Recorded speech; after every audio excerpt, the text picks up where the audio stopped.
Alright mga idol, good morning po.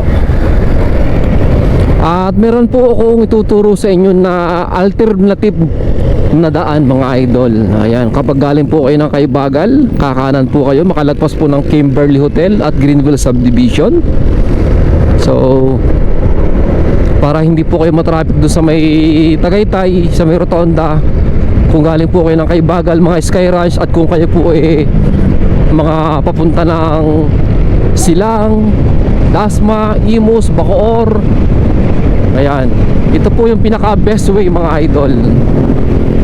Napaka ano po dito, napaka smooth ang daan, walang traffic,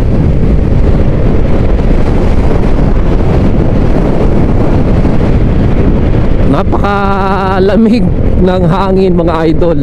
Giniginaw ako, nakadoble na ako ng damit, yung ating office uniform and yung ating riding jersey ng Team Marana. Shoutout sa Aklo, kay Harold Hayes Magalong Villarente ng Dasmariñas, Cavite mga idol. Ayan, good morning po sa lahat.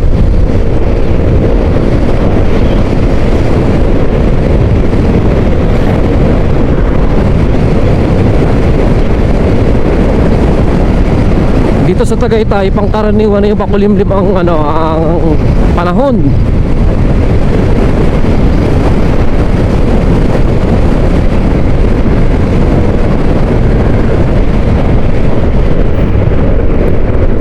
Ang labas po nito mga idol ay sa Lalaan First na.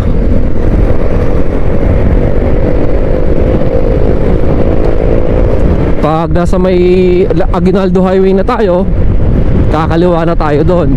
Tapos kapag kumanang ka, papunta na po ulit yun ng Tagaytay sa may Rotonda o Lavares.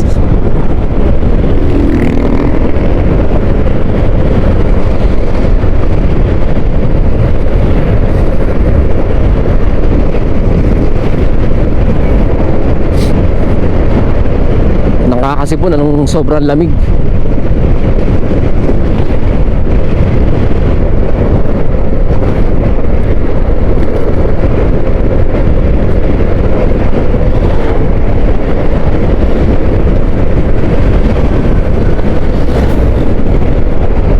Ito yung tawagin ni Barangay Maitim.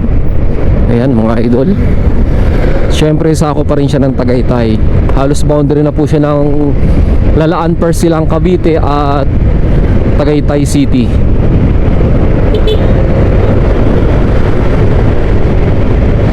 Ito mga idol, yan pa-Manila na po yung kaliwa. Yung pakanan ay mapapunta rin po yung ng Nasugbu,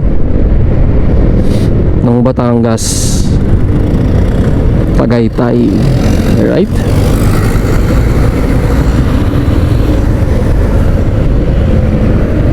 tandaan lang. So ayan lang mga idol, sa mga pumapasyal po ng Tagaytay at hindi po mga taga dito, ayan, binigyan ko lang po kayo ng idea na pinakamabilis na rota mga idol kapag po kayo lalabas ng Aguinaldo Highway, kapag galing po kayo ng Kaibagal South, ng mga Sky Ranch, lalo na kapag weekends ay sobrang traffic, holidays. So yun ang pinaka best way or route na daan. Ayan mga idol, ride safe always. God bless po mga idol.